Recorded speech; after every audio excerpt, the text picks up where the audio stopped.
సోదర సోదరి మణులకు నమస్కారములు। आंध्र प्रदेश के गवर्नर एस अब्दुल नजीर जी, यहां के लोकप्रिय और कर्मठ मुख्यमंत्री श्री चंद्रबाबू नायडू जी, केंद्रीय मंत्री के राममोहन नायडू जी, चंद्रशेखर पम्मसानी जी, भूपति राजू श्रीनिवास वर्मा जी, उप मुख्यमंत्री पवन कल्याण जी, राज्य सरकार में मंत्री नारा लोकेश जी, अन्य सभी मंत्रीगण, BJP state president PVN Madhav ji, सभी सांसद, विधायकगण और विशाल संख्या में हमें आशीर्वाद देने के लिए आए हुए बहनों और भाइयों, आंध्र प्रदेश गवर्नर एस अब्दुल नजीर गारिकी, लोकप्रिय मुख्यमंत्री आंध्र प्रदेश चंद्रबाबु नायडू गारिकी, केंद्र मंत्रुलु राममोहन चंद्रशेखर गारिकी, भूपति राजू श्रीनिवास वर्मा गारिकी, ఉప ముఖ్యమంత్రి వర్యులు పవన్ కళ్యాణ్ గారికి, రాష్ట్ర ప్రభుత్వంలో మంత్రి వర్యులు లోకేష్ గారికి, ఇతర మంత్రులకి, బీజేపీ రాష్ట్ర అధ్యక్షులు పీవీఎన్ మాధవ్ గారికి, ఎంపీలకు, ఎమ్మెల్యేలకు, ఇంత పెద్ద ఎత్తున ఈ సభని మమ్మల్ని ఆశీర్వదించడానికి విచ్చేసినటువంటి మా సోదర సోదరీమణులకు అందరికీ కూడా హృదయపూర్వక నమస్కారాలు। सबसे पहले मैं अहोबिलम के भगवान नरसिंह स्वामी और महानंदी के श्री महानंदीश्वर स्वामी को प्रणाम करता हूं। मैं मंत्रालय के गुरु श्री राघवेंद्र स्वामी से भी हम सभी के लिए आशीर्वाद मांगता हूं। ముందుగా మన అహోబిలం నరసింహ స్వామి మరియు మహానంది శ్రీ మహానందీశ్వర స్వామికి నమస్కరించుకుంటున్నాను। అలా మంత్రాలయంలో గురువు గారు శ్రీ రాఘవేంద్ర స్వామి వారి ఆశీస్సులు కూడా మనందరికీ ఉండాలని కోరుకుంటున్నాను। साथियों, द्वादश ज्योतिर्लिंग स्तोत्रम के पाठ में आता है, सौराष्ट्रे सोमनाथम च श्रीशैले मल्लिकार्जुनम, यानी द्वादश ज्योतिर्लिंगों में प्रथम भगवान सोमनाथ और द्वितीय भगवान मल्लिकार्जुन का नाम एक साथ आता है। मेरा सौभाग्य है कि मेरा जन्म दादा सोमनाथ की धरती गुजरात में हुआ, बाबा विश्वनाथ की धरती काशी की सेवा का अवसर मिला और आज శ్రీశైలం का आशीर्वाद मिल रहा है। మిత్రులారా, ద్వాదశ జ్యోతిర్లింగ స్తోత్రంలో ఇలా చెప్పబడింది, సౌరాష్ట్రే సోమనాథం చ శ్రీశైలే మల్లికార్జునం, అంటే 12 జ్యోతిర్లింగాలలో మొట్టమొదటి సోమనాథుడైతే రెండవది మన మల్లికార్జునుడు। నా అదృష్టం ఏంటంటే దాదా సోమనాథుని భూమి అయిన గుజరాత్లో నేను జన్మించాను, అలాగే బాబా విశ్వనాథుని భూమి అయిన కాశీకి సేవ చేసే అవకాశం నాకు లభించింది। మరియు ఈ రోజు నేను శ్రీశైలం స్వామి వారి ఆశీస్సులు ఈ రోజు పొందాను। साथियों, श्रीशैलम में दर्शन के बाद मुझे शिवाजी स्फूर्ति केंद्र जाकर उन्हें श्रद्धांजलि अर्पित करने का अवसर मिला। मैं इस मंच से भी छत्रपति शिवाजी महाराज को नमन करता हूं। మిత్రులారా, శ్రీశైలం దర్శనం తర్వాత ఛత్రపతి శివాజీ స్ఫూర్తి కేంద్రాన్ని సందర్శించుకుని ఆయనకు నా శ్రద్ధాంజలి అర్పించుకునే అవకాశం కూడా లభించింది। ఈ వేదిక నుంచి మరొకసారి ఛత్రపతి శివాజీ మహారాజ్కి కూడా నా నివాళులు అర్పించుకుంటున్నాను। मैं अल्लमा प्रभु और अक्क महादेवी जैसे शिव भक्तों को भी प्रणाम करता हूं। मैं श्री उయ్యాలవాడ नरसिम्हा रेड्डी गारू और हरि सर्वोत्तम राव जैसे महान स्वातंत्र सेनानियों को श्रद्धापूर्वक नमन करता हूं। అల్లమ్మ ప్రభు మరియు అక్క మహాదేవి వంటి గొప్ప శివభక్తులకి కూడా నేను నా నమస్కారాలు తెలియజేసుకుంటున్నాను. శ్రీ ఉయ్యాలవాడ నరసింహారెడ్డి గారు మరియు హరి సర్వోత్తమరావు గారు వంటి గొప్ప స్వాతంత్ర సమరయోధులకి కూడా నా శ్రద్ధాంజలి అర్పించుకుంటున్నాను. साथियों, हमारा आंध्र प्रदेश स्वाभिमान और संस्कृति की धरती है और साथ ही साइंस और इनोवेशन का सेंटर भी है। यहां असीमित संभावनाएं भी है और युवाओं का अनंत सामर्थ्य भी है। మిత్రులారా, మన ఆంధ్రప్రదేశ్ ఆత్మ గౌరవానికి మరియు సంస్కృతికి నిలయం. మరి ఇది సైన్స్ కు ఇన్నోవేషన్ కి కూడా ఒక కేంద్రం. ఇక్కడ అనంతమైన అవకాశాలు ఉన్నాయి మరియు ఇక్కడ యువతకి అపారమైనటువంటి శక్తి కూడా కలిగి ఉంది. आंध्र को अगर जरूरत थी तो सही विजन और सही नेतृत्व की जरूरत थी।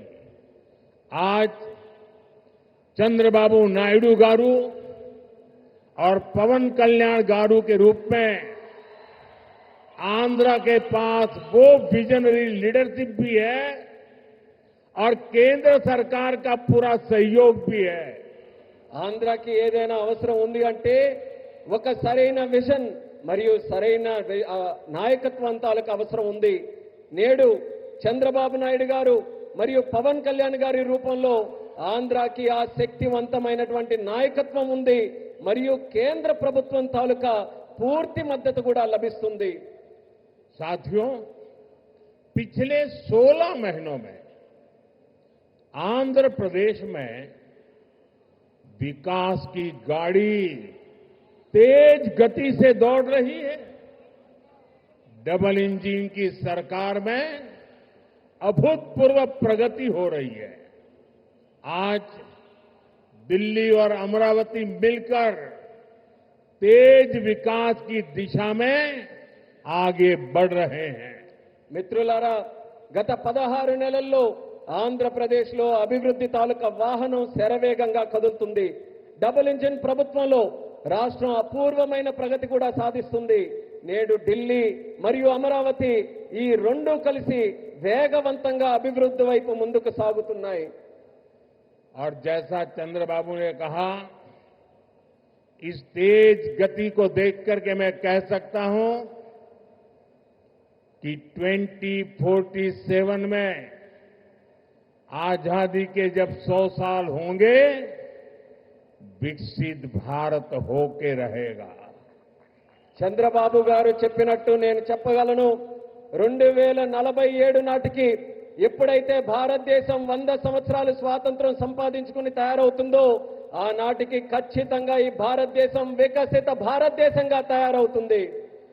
अभी बाबू ने बहुत ही भावना के साथ अपने विचारों को व्यक्त किया, लेकिन मैं विश्वास से कहता हूं कि 21वीं सदी हिंदुस्तान की सदी होने वाली है। 21वीं सदी 140 करोड़ हिंदुस्तानियों की सदी होने वाली है। ఇప్పుడు బాబు గారు ఎంతో ఆవేదనతో భావాలతో మాట్లాడారు. అదే రకంగా నేను కూడా చెప్పగలను. ఈ 21వ శతాబ్దం భారతదేశం తాలూకా శతాబ్దం.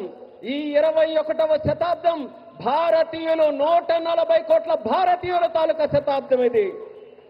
साथियों, आज भी यहां सड़क, बिजली, रेलवे, हाईवे और व्यापार से जुड़े कई प्रोजेक्ट्स का उद्घाटन और शिलान्यास किया गया है। ये प्रोजेक्ट्स राज्य में कनेक्टिविटी को मजबूत करेंगे, इंडस्ट्री को बढ़ावा देंगे और लोगों के जीवन को आसान बनाएंगे। మిత్రులారా, నేడు రోడ్లు, విద్యుత్ రంగం, రైల్వే, హైవేలు మరియు వాణిజ్యానికి సంబంధించిన అనేక ప్రాజెక్టులకి శంకుస్థాపన మరియు ప్రారంభోత్సవం చేసుకుంటున్నాం. ఈ ప్రాజెక్టు వల్ల రాష్ట్రంలో కనెక్టివిటీ బలోపేతం అవుతుంది మరియు పరిశ్రమలకి ఊతమిస్తూ మరియు ప్రజల జీవితాన్ని కూడా సులభం చేసే అవకాశం కల్పిస్తుంది. इन परियोजनाओं से करनूल और आसपास के इलाकों को बहुत फायदा मिलेगा. मैं इन परियोजनाओं के लिए राज्य के सभी लोगों को बधाई देता हूं. ఈ ప్రాజెక్టుల వల్ల కర్నూలు మరియు పరిసర ప్రాంతాలకు ఎంతో ప్రయోజనం చేకూరుతుంది. ఈ ప్రాజెక్టుల కోసం రాష్ట్ర ప్రజలందరికీ కూడా మరొక్కసారి నా తాలూకా అభినందనలు తెలియజేసుకుంటున్నాను. साथियों, किसी भी देश और राज्य विकास के लिए एनर्जी सिक्योरिटी बहुत जरूरी है. आज यहां बिजली के क्षेत्र में अराउंड 3000 करोड़ रुपीस का ट्रांसमिशन प्रोजेक्ट शुरू हुआ है. इससे देश की एनर्जी कैपेसिटी और बढ़ेगी. మిత్రులారా, ఏ దేశమైనా రాష్ట్రమైనా అభివృద్ధి చెందాలనంటే ఇంధన భద్రత చాలా కీలకం. నేడు విద్యుత్ రంగంలో కూడా దాదాపు 3,000 కోట్ల రూపాయలు విలువైన ట్రాన్స్మిషన్ ప్రాజెక్టులు కూడా మనం ప్రారంభించుకుంటున్నాం. దీని ద్వారా దేశం తాలూకా ఇంధన సామర్థ్యం కూడా మరింత పెరగబోతుంది. साथियों, तेज विकास के बीच हमें पुरानी स्थितियों को भी भूलना नहीं है. 11 साल पहले जब केंद्र में कांग्रेस सरकार थी, तब प्रति व्यक्ति इलेक्ट्रिसिटी की खपत औसतन 1000 यूनिट से भी कम थी. तब देश को ब्लैकआउट जैसी चुनौतियों का भी सामना करना पड़ता था. हमारे गांवों में बिजली का खंभा भी नहीं लगा था. మిత్రులారా, వేగవంతమైన అభివృద్ధి మధ్య మనం గతాన్ని మాత్రం మర్చిపోకూడదు. 11 సంవత్సరాల క్రితం కేంద్రంలో కాంగ్రెస్ ప్రభుత్వం అధికారంలో ఉన్నప్పుడు సగటు తలసరి విద్యుత్ వినియోగం 1000 యూనిట్ల కంటే చాలా తక్కువగా ఉండేది. అప్పుడు దేశం కూడా అనేక విద్యుత్ కోతల వంటి సవాళ్లు కూడా ఎదుర్కొంది. వేలాది గ్రామాలలో కనీసం విద్యుత్ స్తంభాలు కూడా ఏర్పాటు చేయలేనటువంటి దుస్థితి ఉండేది. आज क्लीन एनर्जी से लेकर देश के टोटल एनर्जी प्रोडक्शन तक भारत हर क्षेत्र में नए रिकॉर्ड बना रहा है. आज देश के हर गांव तक बिजली पहुंच चुकी है. प्रति व्यक्ति इलेक्ट्रिसिटी का इस्तेमाल बढ़कर 1400 यूनिट हो गया है.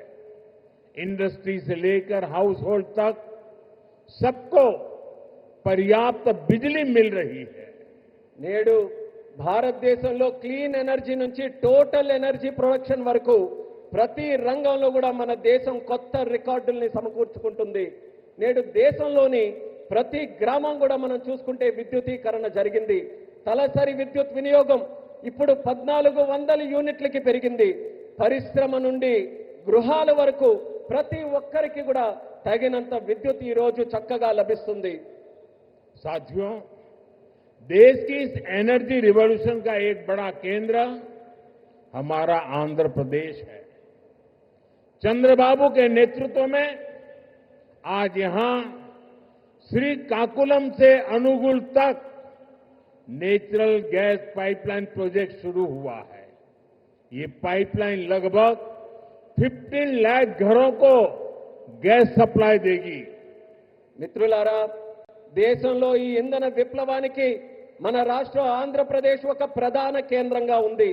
మన ముఖ్యమంత్రి వర్యులు చంద్రబాబు నాయుడు గారి నేతృత్వంలో ఈ రోజు శ్రీకాకుళం నుంచి అంగుల్ వరకు సహజ వాయువు పైప్ లైన్ ప్రాజెక్టు ప్రారంభించబడింది. ఈ పైప్ లైన్ సుమారు 15 లక్షల ఇళ్లకు గ్యాస్ సరఫరా కూడా చేయబడుతుంది. आज चित्तूर में एलपीजी बॉटलिंग प्लांट शुरू हुआ है. ये प्लांट रोजाना 20,000 सिलेंडर भरने की क्षमता रखता है. इससे लोकल ट्रांसपोर्ट और स्टोरेज सेक्टर में जॉब बढ़ेगी, युवाओं को नए अवसर मिलेंगे. ఈ రోజు చిత్తూరులో కూడా ఎల్పిజి బాటిలింగ్ ప్లాంట్ ప్రారంభించబడింది. ఈ ప్లాంట్ రోజుకు 20,000 సిలిండర్లు నింపే సామర్థ్యం కలిగి ఉంది. ఇది స్థానిక రవాణా మరియు స్టోరేజ్ రంగంలో ఉద్యోగాలను పెంచుతుంది మరియు యువతకి మరిన్ని కొత్త అవకాశాలు కూడా కల్పించే బాధ్యత తీసుకుంటుంది. साथियों, विकसित भारत के लक्ष्य तक तेजी से पहुंचने के लिए आज देश में मल्टी मॉडल इंफ्रास्ट्रक्चर का विकास हो रहा है। विलेज से सिटी और सिटी से पोर्ट तक कनेक्टिविटी पर हमारा बहुत जोर है। सब्बवरम शिलानगर से के बीच नया हाईवे तैयार होने से कनेक्टिविटी और बढ़ेगी। మిత్రులారా, వికసిత్ భారత్ అనే లక్ష్యాన్ని వేగంగా సాధించడానికి నేడు దేశంలో మల్టీ మోడల్ ఇన్ఫ్రాస్ట్రక్చర్ ప్రాజెక్ట్ శరవేగంగా అభివృద్ధి చేయబడుతున్నాయి. గ్రామాల నుండి నగరాల వరకు, నగరాల నుండి పోర్టుల వరకు కనెక్టివిటీపై మేము బలమైన ప్రాధాన్యత ఈ రోజు ఇస్తున్నాం. విశాఖపట్నంలో సబ్బవరం నుంచి శీలానగర్ మధ్యలో కొత్త హైవే ఏదైతే పూర్తి చేయడం వలన కనెక్టివిటీ మరింత మెరుగుపడుతుంది. रेलवे के क्षेत्र में भी नए युग की शुरुआत हुई है।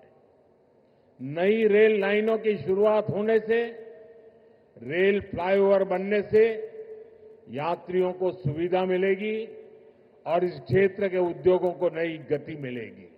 అలానే రైల్వే రంగంలో కూడా ఒక కొత్త యుగం ప్రారంభమైంది. కొత్త రైల్వే లైన్లు అలాగే రైల్వే ఫ్లైఓవర్లు ప్రారంభం వల్ల ప్రయాణికులకి మెరుగైన సౌకర్యం అందుతుంది మరియు ఈ ప్రాంతంలో పరిశ్రమలకు కూడా ఒక కొత్త ఊతం వస్తుంది. साथियों, आज 2047 के विकसित भारत का संकल्प हम सबके सामने है और इस संकल्प को स्वर्ण आंध्रा के लक्ष्य से नई ऊर्जा मिल रही है। हम सब जानते हैं, जब टेक्नोलॉजी की बात होती है तो हमारा आंध्र और यहां के युवा बहुत आगे रहते हैं। डबल इंजन की सरकार में हम आंध्रा के इस पोटेंशियल को और बढ़ा रहे हैं। మిత్రులారా, ఈ రోజు 2040 నాటికి వికసిత్ భారతదేశం మనం సాధించాలనే సంకల్పంతో అందరం కూడా ముందుకు నడుస్తున్నాం. మరియు ఈ సంకల్పానికి స్వర్ణాంధ్రప్రదేశ్ అనే లక్ష్యం మరింత శక్తిని అందిస్తుంది. మనందరికీ తెలుసు, టెక్నాలజీ విషయానికి వస్తే మన ఆంధ్రప్రదేశ్ అలాగే మరియు ఇక్కడ యువత చాలా ముందుంటారు. డబుల్ ఇంజిన్ ప్రభుత్వంలో మేము ఆంధ్రప్రదేశ్ యొక్క ఈ ప్రత్యేక సామర్థ్యాన్ని మరింత పెంచబోతున్నాం. साथियों, आज भारत की और आंध्र प्रदेश की स्पीड और स्कोप, इसको पूरी दुनिया देख रही है। 2 दिन पहले ही आंध्र प्रदेश में गूगल ने बड़ा निवेश करने का ऐलान किया है। మిత్రులారా, ఈ రోజు భారతదేశం మరియు ఆంధ్రప్రదేశ్ యొక్క వేగం మరియు సామర్థ్యం యావత్ ప్రపంచం గమనిస్తుంది. 2 రోజుల క్రితం గూగుల్ లాంటి ప్రధానమైన సంస్థ ఆంధ్రప్రదేశ్లో ఒక పెద్ద పెట్టుబడిని కూడా ప్రకటించింది. गूगल यहां हमारे आंध्र प्रदेश में भारत का पहला आर्टिफिशियल इंटेलिजेंस हब बनाने जा रही है। और कल जब मैं गूगल के सीईओ से बात कर रहा था, उन्होंने मुझे कहा कि अमेरिका के बाहर दुनिया के कई देशों में हमारा निवेश है, लेकिन सबसे ज्यादा निवेश अब हम आंध्र में करने जा रहे हैं। इस नए एआई हब में powerful AI infrastructure, data centre capacity, large scale energy sources और एक्सपांडेड फाइबर ऑप्टिक नेटवर्क शामिल है। నిన్న గూగుల్తో నేను మాట్లాడుతున్నప్పుడు తెలుసుకున్నాను, వాళ్ళు కూడా నాకు చెప్పారు, అమెరికా బయట చాలా పెట్టుబడులు మా ఉన్నాయి, కానీ అన్నిటికంటే అందులో పెద్ద పెట్టుబడి మేము ఆంధ్రాలో నేడు పెట్టబోతున్నామని వాళ్ళందరూ కూడా నాకు చెప్పారు. ఈ కొత్త ఏఐ హబ్లో శక్తివంతమైన ఏఐ ఇన్ఫ్రాస్ట్రక్చర్ అలాగే డేటా సెంటర్ సామర్థ్యం పెద్ద ఎత్తున శక్తి వనరులు మరియు విస్తరించిన ఫైబర్ ఆప్టిక్ నెట్వర్క్ కూడా ఉండబోతున్నాయి. साथियों, गूगल के इस एआई हब इन्वेस्टमेंट में एक नया इंटरनेशनल सबसी गेटवे बनाया जाएगा. इसमें कई इंटरनेशनल सबसी केबल्स शामिल होंगे जो भारत के ईस्टर्न कोस्ट पर विशाखापट्टनम तक पहुंचेगी. మిత్రులారా, ఈ గూగుల్ ఆర్టిఫిషియల్ ఇంటెలిజెన్స్ హబ్ ఏదైతే ఉందో ఈ పెట్టుబడితో కొత్త అంతర్జాతీయ సబ్సీ గేట్వే కూడా తయారవబోతుంది. ఇందులో అంతర్జాతీయ సబ్సీ కేబుల్ వల్ల మన భారతదేశం యొక్క తూర్పు తీరంలో ఉన్న విశాఖపట్నం నగరం మరింత బలోపేతమై ఈ కేబుల్స్ అన్ని కూడా అక్కడ చేరుకోబోతున్నాయి. साथियों, इस प्रोजेक्ट से विशाखापट्टनम एक एआई और कनेक्टिविटी हब के रूप में स्थापित होगा. ये केवल भारत ही नहीं बल्कि पूरी दुनिया को सेवा देगा. मैं इसके लिए आंध्र के लोगों को विशेष बधाई देता हूं और चंद्रबाबू के विजन की भूरी भूरी प्रशंसा करता हूं. మిత్రులారా, ఈ ప్రాజెక్టు విశాఖపట్నం ఒక ఆర్టిఫిషియల్ ఇంటెలిజెన్స్ మరియు కనెక్టివిటీ హబ్ గా ఏర్పాటు చేయబోతుంది. ఇది కేవలం భారతదేశానికే కాకుండా యావత్ ప్రపంచానికి కూడా ఇది సేవ చేయబోతుంది. దీనికి ఆంధ్రప్రదేశ్ రాష్ట్ర ప్రజలందరికీ కూడా ప్రత్యేక అభినందనలు తెలియజేసుకుంటున్నాను. అలాగే మన ముఖ్యమంత్రి వర్యులు చంద్రబాబు నాయుడు గారి తాలూకా విజన్ కి కూడా ప్రత్యేకంగా నేను ప్రశంసిస్తున్నాను. साथियों, भारत के विकास के लिए आंध्र प्रदेश का विकास जरूरी है और मैं मानता हूं आंध्र के विकास के लिए रायलसीमा का विकास भी जरूरी है. आज कर्नूल की जमीन पर जो काम शुरू हुए हैं ये रायलसीमा के हर जिले में जॉब्स और प्रॉस्पेरिटी के नए दरवाजे खोलेंगे. इन प्रोजेक्ट से यहां इंडस्ट्रियल डेवलपमेंट को और गति मिलेगी. మిత్రులారా, భారతదేశ అభివృద్ధికి ఆంధ్రప్రదేశ్ అభివృద్ధి చాలా అవసరం. అలానే ఆంధ్రప్రదేశ్ యొక్క అభివృద్ధికి రాయలసీమ అభివృద్ధి కూడా అంతే అవసరమైనదని నేను నమ్ముతున్నాను. ఈ రోజు కర్నూలు గడ్డపై ప్రారంభమైన పనులు రాయలసీమలోని ప్రతి జిల్లాలో ఉద్యోగాలు సృష్టిస్తాయి మరియు ఈ ప్రాంత ప్రగతికి సరికొత్త ద్వారాలు కూడా తెరిపిస్తాయి. ఈ ప్రాజెక్టుల ద్వారా ఇక్కడ పారిశ్రామిక అభివృద్ధి మరింత వేగవంతంగా ముందుకు నడుస్తుంది. साथियों, हमें आंध्र प्रदेश के तेज विकास के लिए नए इंडस्ट्रियल कॉरिडोर और हब बनाने होंगे. इसके लिए सरकार अरवक्कल और कोप्परती को आंध्र प्रदेश की नई इंडस्ट्रियल आइडेंटिटी के रूप में डेवलप कर रही है. अरवक्कल और कोप्परती में निवेश बढ़ने से रोजगार के नए अवसर भी लगातार बढ़ रहे हैं. మిత్రులారా, ఆంధ్రప్రదేశ్ వేగవంతమైన అభివృద్ధి కోసం మనం కొత్త పారిశ్రామిక కారిడార్లను మరియు కేంద్రాలని సృష్టించుకోవాలి. ఈ లక్ష్యంతో ఆంధ్రప్రదేశ్ ప్రభుత్వం ఓర్వకల్ మరియు కొప్పర్తి ఈ రెండు కొత్త పారిశ్రామిక కారిడార్స్ ను కూడా గుర్తించి అభివృద్ధి చేస్తుంది. ఓర్వకల్లో మరియు కొప్పర్తిలో పెరుగుతున్న పెట్టుబడులతో ఉపాధి అవకాశాలు కూడా క్రమంగా పెరుగుతున్నాయి. साथियों, आज दुनिया भारत को 21वीं सदी के नए मैन्युफैक्चरिंग सेंटर के रूप में देख रही है. इस सफलता का सबसे बड़ा आधार है आत्मनिर्भर भारत का विजन. हमारा आंध्र प्रदेश आत्मनिर्भर भारत की सफलता का एक प्रमुख केंद्र बन रहा है. మిత్రులారా, నేడు ప్రపంచం భారతదేశాన్ని 21వ శతాబ్దానికి ఒక తయారీ కేంద్రంగా చూస్తుంది. ఈ విజయానికి అతిపెద్ద పునాది మన ఆత్మనిర్భర్ భారతదేశం యొక్క విజన్. ఆత్మనిర్భర్ భారతదేశం సాధించడానికి మన ఆంధ్రప్రదేశ్ ఒక కీలక కేంద్రంగా మారబోతుంది. साथियों, कांग्रेस सरकारों ने आंध्र प्रदेश की क्षमताओं की उपेक्षा करके पूरे देश का नुकसान किया था। जो राज्य पूरे देश को आगे लेकर जा सकता था, उसे खुद अपने विकास के लिए संघर्ष करने की नौबत आ गई। మిత్రులారా, కాంగ్రెస్ ప్రభుత్వాలు గతంలో ఆంధ్రప్రదేశ్ సామర్థ్యాన్ని విస్మరించి మొత్తం దేశానికే నష్టం చేశాయి. మొత్తం దేశాన్ని ముందుకు నడిపించగలిగినటువంటి శక్తి మన ఆంధ్రప్రదేశ్ రాష్ట్రానికి ఉంటే, మన ఆంధ్రప్రదేశ్ రాష్ట్రం మాత్రం తన సొంత అభివృద్ధి కోసం పోరాటం చేసుకునేటటువంటి దుస్థితి కలిగింది. मुझे खुशी है कि अब एनडीए सरकार में आंध्र की तस्वीर बदल रही है।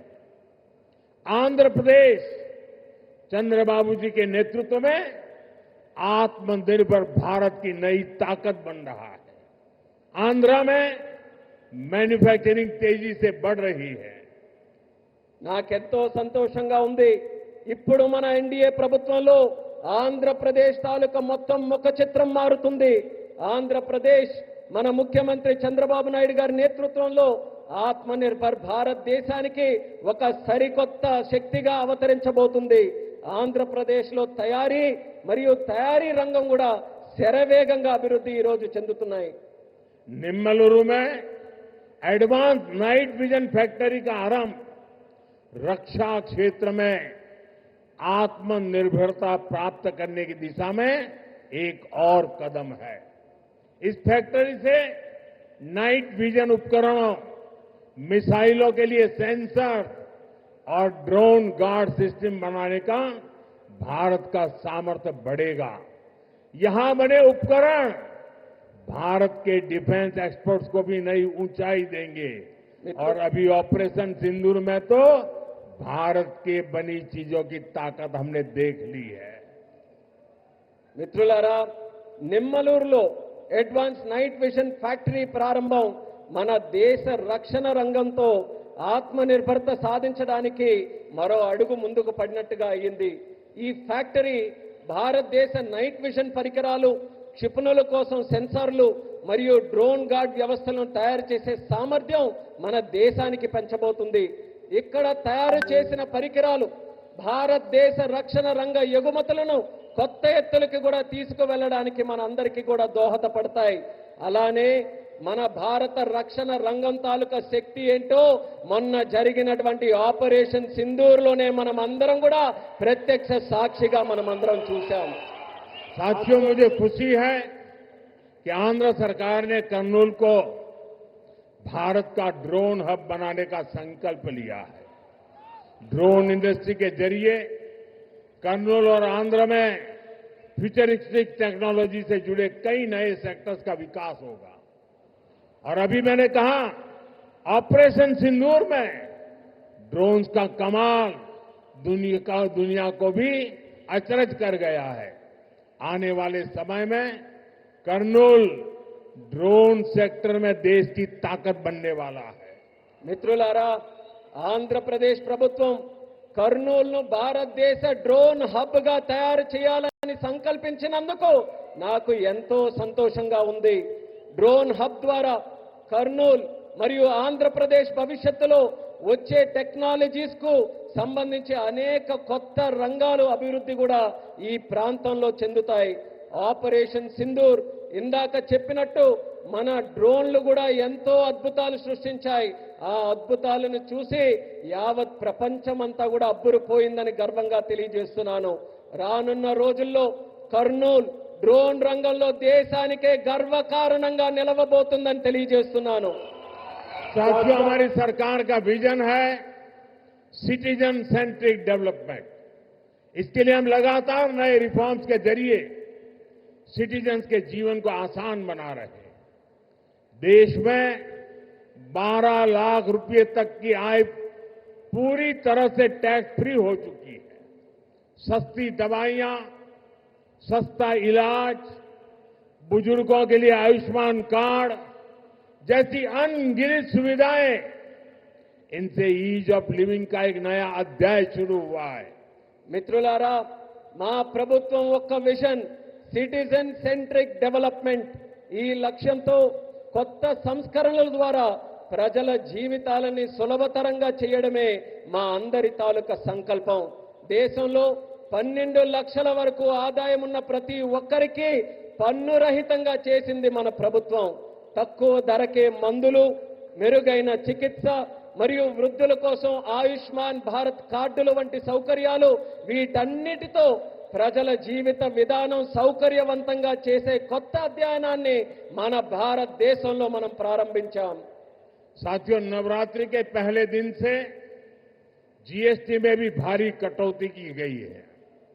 मुझे देखकर बहुत खुशी है कि नारा लोकेश गारू के नेतृत्व में यहां लोग जीएसटी बचत उत्सव को सेलिब्रेट कर रहे हैं. आप इतनी सफलता से सुपर जीएसटी सुपर सेविंग अभियान भी चला रहे हैं. మిత్రులారా, నవరాత్రుల తాలూకా మొట్టమొదటి రోజు నుంచి జీఎస్టీపై భారం కూడా మన ప్రభుత్వం తగ్గించింది. నాకు చాలా సంతోషంగా ఉంది. యువ నాయకుడు నారా లోకేష్ గారి నాయకత్వంలో ఇక్కడ ప్రజల అందరూ కూడా జీఎస్టీ పొదుపు ఉత్సవాన్ని ఒక పండగ వాతావరణంలో మీరందరూ జరుపుకున్నారు. మీరు సూపర్ జీఎస్టీ సూపర్ సేవింగ్స్ అనే కార్యక్రమం తాలూకా ప్రచారం కూడా ఇంతే విజయవంతంగా ప్రతి ఒక్కరూ కూడా నిర్వహించారు. मुझे बताया गया है कि आंध्र प्रदेश लोगों को नेक्स्ट जनरेशन जीएसटी रिफॉर्म से 8,000 करोड़ रुपए से ज्यादा की सेविंग होगी.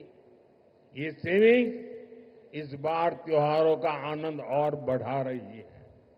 लेकिन मेरा एक आग्रह भी है, हमें जीएसटी बचत उत्सव को वोकल फॉर लोकल के संकल्प के साथ मनाना है.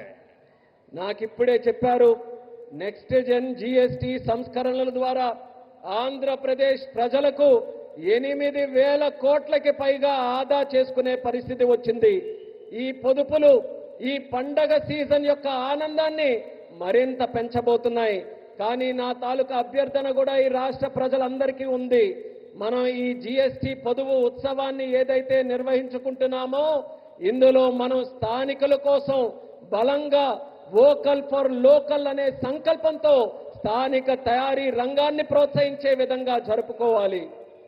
साथियों, विकसित आंध्र से ही विकसित भारत का सपना पूरा होगा. मैं एक बार फिर नए प्रोजेक्ट के लिए आंध्र प्रदेश के सभी लोगों को बहुत बहुत बधाई देता हूं. मेरे साथ बोलिए, भारत माता की. మిత్రులారా, వికసిత్ ఆంధ్రప్రదేశ్తోనే వికసిత్ భారతదేశం యొక్క కళ నెరవేరుతుంది. నేను మరోసారి ఈ కొత్త ప్రాజెక్టుల తాలూకా శంకుస్థాపన మరియు ప్రారంభోత్సవం సందర్భంగా ఆంధ్రప్రదేశ్ రాష్ట్ర ప్రజల అందరికీ కూడా హృదయపూర్వకమైనటువంటి అభినందనలు తెలియజేసుకుంటున్నాను. భారత్ మాతాకి. यहां कोई 2 बच्चे कब से वो पेंटिंग लेके खड़े हैं. जरा हमारे एसपीजी के लोग इसको कलेक्ट कर लें. ఇద్దరు పిల్లలు ఇక్కడ చిత్రాలను పట్టుకుని ఉన్నారు. ఎస్పీజీ వాళ్ళు కాస్త ఆ చిత్రాలను నా వరకు పంపించవాలి. उनसे कलेक्ट कर लीजिए वहां से. मेरे साथ बोलिए, भारत माता की జై. भारत माता की జై. भारत माता की జై. बहुत बहुत धन्यवाद. అందరికీ ధన్యవాదాలు.